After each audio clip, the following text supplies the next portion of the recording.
Bismillahirrahmanirrahim. Assalamualaikum warahmatullahi wabarakatuh. Alhamdulillahilladzi anzala as-sakinata fi qulubil mu'minina liyazdadu imanan ma'a imanihim. Walillahi junudus samawati wal ardi wa kana Allahu 'aliman hakima. Asyhadu an la ilaha illallah al-malikul haqqul mubin. Wa asyhadu anna Muhammadar Rasulullah shadiqul wa'dil amin. Qala Allah ta'ala fil Qur'anil Karim wa huwa asdaqul qailin. A'udzu billahi minasy syaithanir rajim. Walillahi ma fis samawati wa ma fil ardi wa ilallahi turja'ul umur. Alhamdulillah, puji dan syukur senantiasa kita panjatkan kehadirat Allah Subhanahu wa taala, yang mana atas anugerah nikmat iman, nikmat Islam, nikmat kesehatan kepada kita, sehingga dipertemukan di sore hari ini dalam kegiatan yang sungguh penuh berkah, sama-sama melaksanakan thalabul ilmi. Tak lupa salawat dan salam semoga senantiasa tercurah kepada baginda Nabi besar Habibana wa Nabiyana Muhammad sallallahu alaihi wasallam, kepada para sahabatnya, tabi'in, atba'u tabi'in, sehingga sampai kepada kita semua selaku umatnya. Ikhwatu iman rahimakumullah, kita memanjatkan puji dan syukur kehadirat Allah atas segala apa nikmat yang telah Allah berikan, terutama nikmat sehat, di mana pada kesempatan ini, di masa dan di bulan ini merupakan masa-masa yang sulit untuk seluruh umat manusia yang ada di alam dunia ini, yaitu dengan terjadinya wabah corona. Tetapi kita semua menyadari bahwa makhluk atau virus yang bernama corona itu makhluk nano dengan ukuran tidak lebih dari 150 nanometer, saking kecilnya. Tetapi ini adalah sebuah ajang untuk penguatan keimanan kita, pengkajian keimanan kita, sehingga betul-betul kita bisa mengambil ibrah dan pelajaran daripada kejadian ini. Seluruh apa yang terjadi di alam semesta ini tidak keluar daripada takdir Allah, dan segala sesuatu yang ada di alam dunia ini adalah milik Allah. Allah berfirman dalam Quran surah Al-Imran ayat 109. Kita menyadari dan kita memahami bahwa kepunyaan Allah lah segala apa yang ada di bumi dan juga yang ada di langit. A'udzubillahi minasyaitonir rajim. Walillahi ma fis samawati wa ma fil ardi wa ilallahi turja'ul umur. Kepunyaan Allah lah segala apa yang ada di langit dan juga yang ada di bumi, dan kepada Allah lah dikembalikan segala urusan. Yang pertama dan yang menjadi utama, menjadi akidah kita, kita menyadari bahwa virus corona ini adalah betul-betul ciptaan Allah. Marilah kita bertafakur dari sekup alam mikrokosmos, dari hal yang terkecil yang ada pada diri kita, lalu kemudian kita bertafakur juga pada alam skala makrokosmos, yaitu segala sesuatu yang Allah ciptakan, yang ada di langit ataupun juga yang ada di bumi. Pada skala alam mikrokosmos, ternyata Allah Subhanahu wa taala menciptakan segala sesuatu dengan penuh keseimbangan.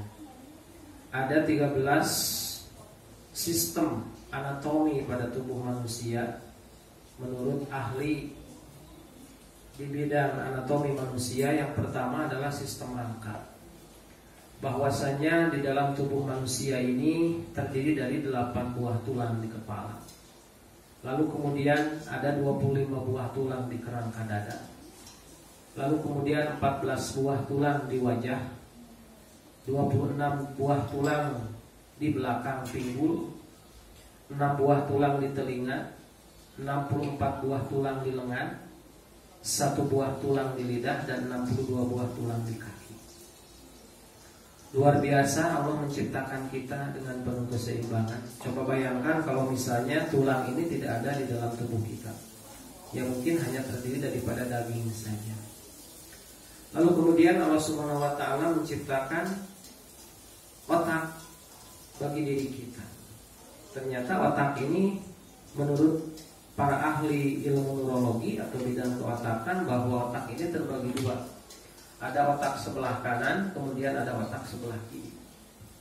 Kalau otak sebelah kanan itu lebih dominan kepada hal-hal yang sifatnya logik, lalu kemudian eksak, hal-hal yang bisa melahirkan kreativitas, inovasi, produktivitas, itu lahirnya daripada otak sebelah kanan. Lalu kemudian Allah menciptakan juga otak sebelah kiri. Nah, itu cenderung kepada hal yang sifatnya emosional. Rasa dengan berbagai macam perasaannya itu yang stimulusnya adalah otak sebelah kiri. Nah, oleh sebab itu mengapa Rasulullah SAW dulu memerintahkan kepada semua umat Islam melalui hadisnya yang sahih, ketika makan kalian hendaklah makan dengan tangan kanan.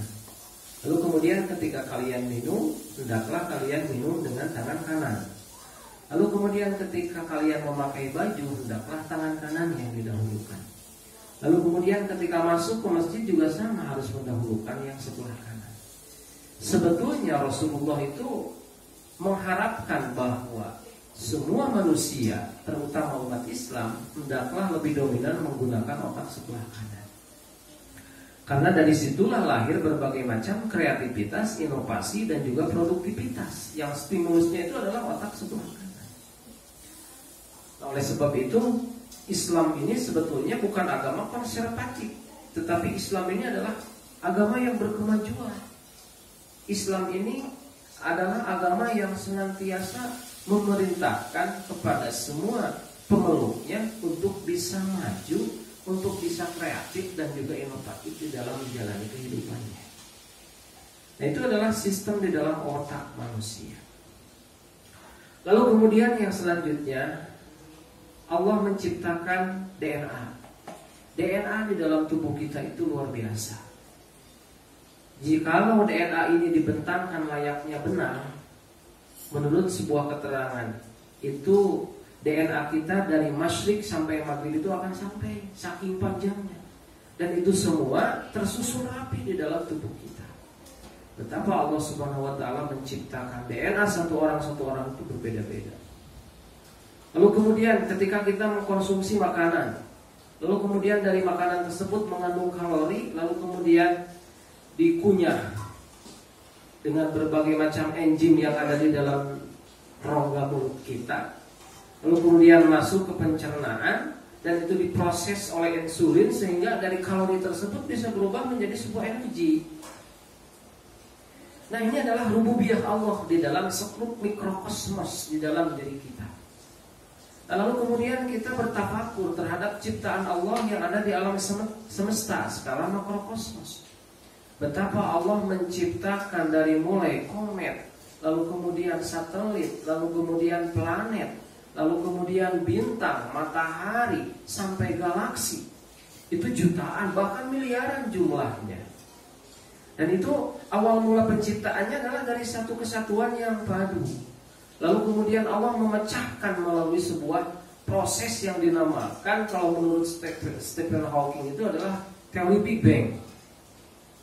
Padahal sesungguhnya Rasulullah SAW terlebih dahulu sudah menyatakan di dalam Al-Quran, A'udzubillahi minasyaitonirrajim, alam taro anna samawati wal arda kanata raqqan fafataqnahuma wa ja'alna minal ma'i kulla syai'in hayyin afala yu'minun.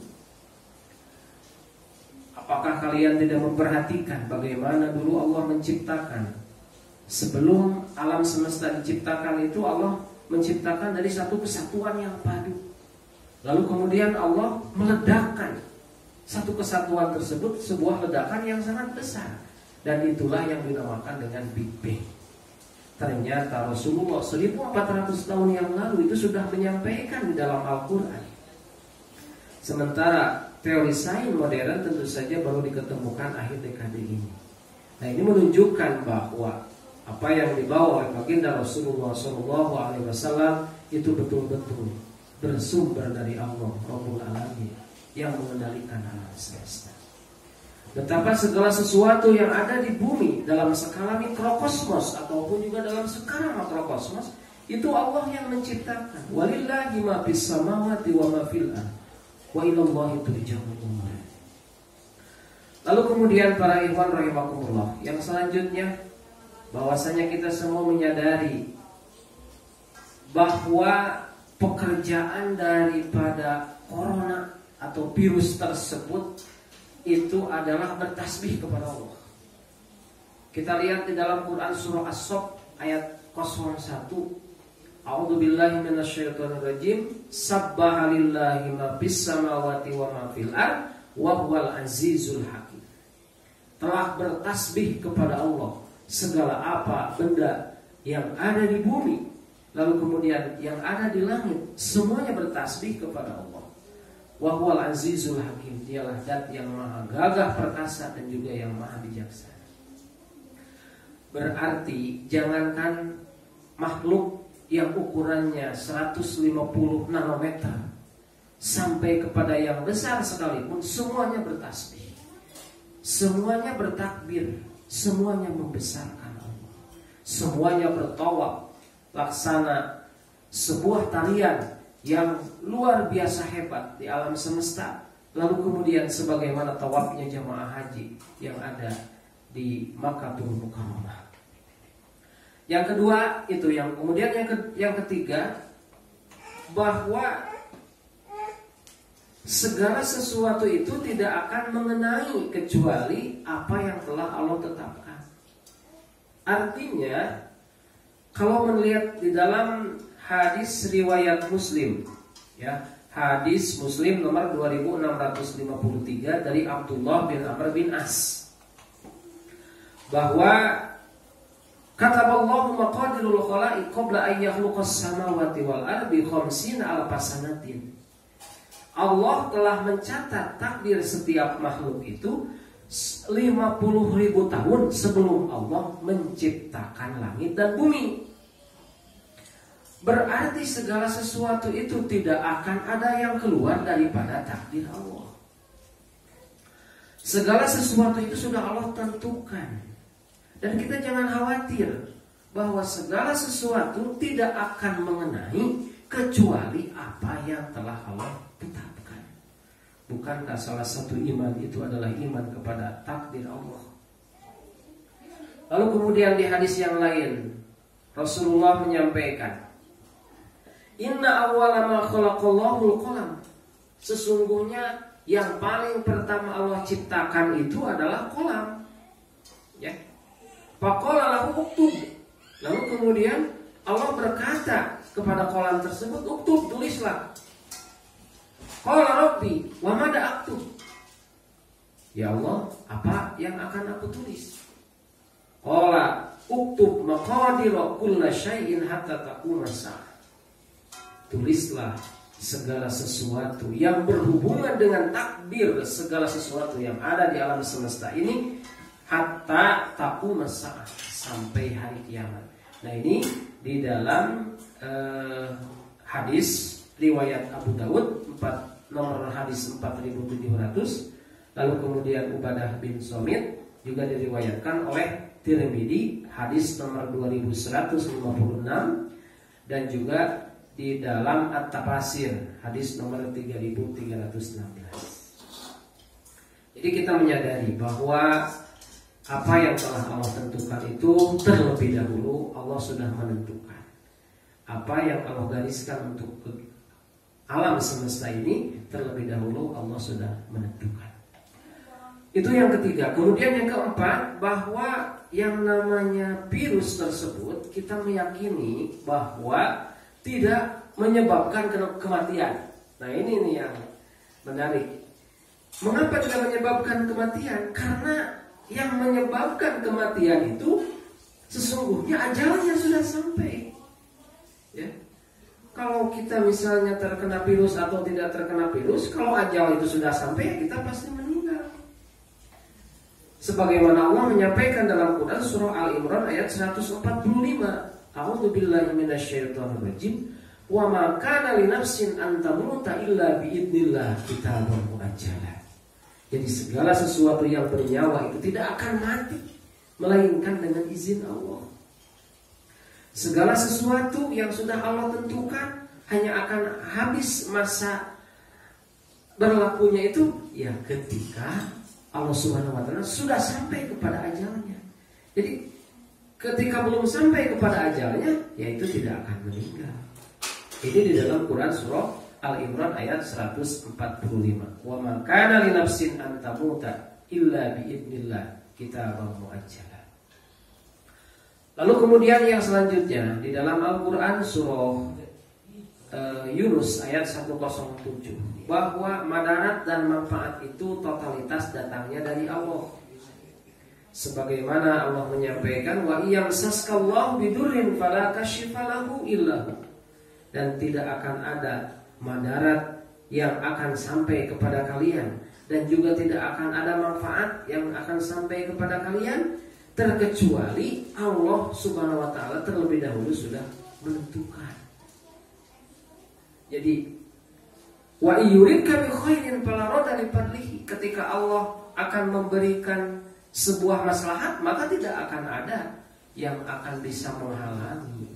Ketika Allah akan memberikan madarat, maka apakah ada kekuatan yang lain selain Allah yang akan bisa menghalangi tersebut? Nah, inilah yang menjadi akidah kita, bahwa madarat dan manfaat itu Allah terlebih dahulu sudah menentukan. Para ikhwan wa akhwat rahimakumullah. Lalu kemudian yang selanjutnya, bahwa ada 6 strategi yang Rasul sampaikan untuk menghadapi terjadinya wabah penyakit, terutama wabah penyakit menular. Ada 6 strategi. Yang pertama, ada yang dinamakan dengan ijtinabul ijtimai. Lalu kemudian ada al-hakhrus sahih. Al-ijtinabul ijtimai itu kalau dalam bahasa kerennya sekarang itu adalah social distancing. Lalu kemudian kalau al-hakhrul sahih itu adalah karantina. Lalu kemudian ada al-ujlah. Kalau al-ujlah ini namanya adalah isolasi ya. Lalu kemudian yang keempat ada yang namanya al-iglaq atau lockdown. Yang kelima ada takyidun, pembatasan. Lalu kemudian yang keenam ada intifaiyah, selektivitas.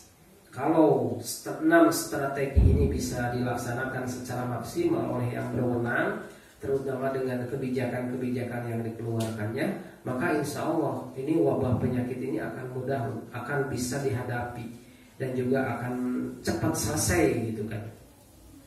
Maka Rasulullah SAW menurut hadis yang diriwayatkan oleh Ibnu Umar, bahwa Rasulullah menyampaikan, anna Umar kharaja ila Syam, sesungguhnya Umar pernah satu ketika akan melaksanakan sebuah perjalanan ke Syam. Falamma kana bisarbin balaghuhu anna waba qad waqa'a bisyam. Ada informasi bahwasanya penyakit menular ini sudah sampai ke daerah Syam.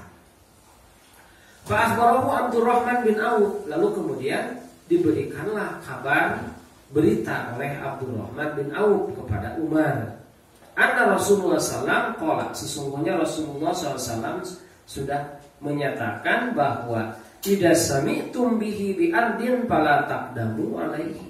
Ketika kalian mendengar, ketika kalian ada informasi yang mengancam atau hal yang membahayakan terjadinya wabah di sebuah tempat, fala taqdamu alaihi, maka janganlah kalian masuk ke tempat tersebut.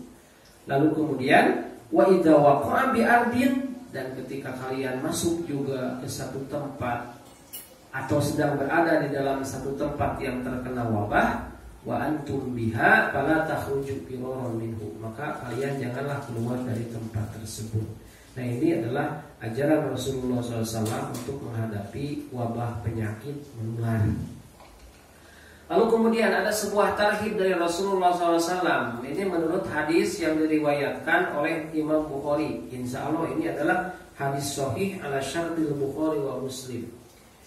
At-ta'un syahadatun likulli muslimin.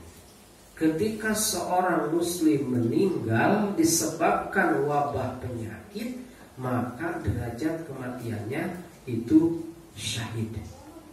Ini yang menjadi katakanlah pelipur lara bagi kita ya. Kalau toh misalnya kita ya, mudah-mudahan juga tidak ya, diberikan kesehatan. Misalnya kita meninggal dikarenakan terkena wabah penyakit tersebut, atau sekarang misalnya terkena COVID-19 sampai meninggal, maka derajat kematian kita itu syahid.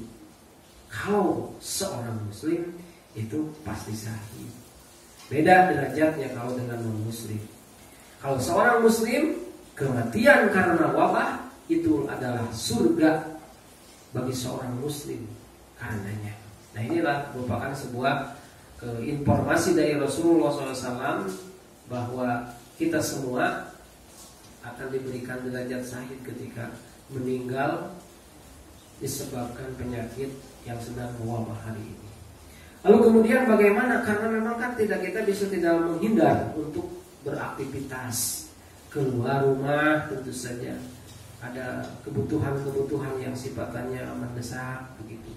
Nah, maka Rasulullah SAW di dalam sebuah hadis yang diriwayatkan oleh At-Tirmidzi, hadis nomor 3348 dari Anas bin Malik, ini Rasulullah menyampaikan, idza kharaja ar-rajulu min baitihi, apabila seseorang keluar dari rumahnya, faqala bismillah tawakkaltu 'ala Allah la haula wala quwata illa billah, lalu kemudian dia berdoa bismillah tawakkaltu 'ala Allah la haula wala quwata illa billah, maka yuqalu hina idin hudita wa kubita wa wukita. Jadi kita bagi ya doa tersebut menjadi 3 bagian. Bismillahi, malaikat langsung menjawab hudita. Ketika kita berdoa keluar dari rumah, mengucapkan bismillahi hudita, kata malaikat, engkau akan diberikan petunjuk. Lalu kemudian tawakkaltu 'ala Allah, maka malaikat langsung menjawab wa wukita, engkau akan diberikan kecukupan. Lalu kemudian la haula wala quwata illa billah, malaikat kontan langsung menjawab wa wukita, engkau akan diberikan perlindungan. Maka patanahallahu syayatin, lalu kemudian setan itu merasa putus asa untuk menggoda dan menggelincirkan seorang hamba Allah yang berdoa dengan 3 bagian doa yang tadi. Kata setan kepada setan yang lainnya, fayaqulu lahu syaitanun akhar, setan yang lainnya itu berkata, bagaimana menggoda dan menggelincirkan seorang hamba Allah yang sudah diberikan petunjuk, lalu kemudian dilindungi, lalu kemudian dicukupkan. Sulit. Begitulah setan merasa putus asa untuk menjatuhkan seorang hamba Allah yang berdoa dengan doa yang tadi disampaikan.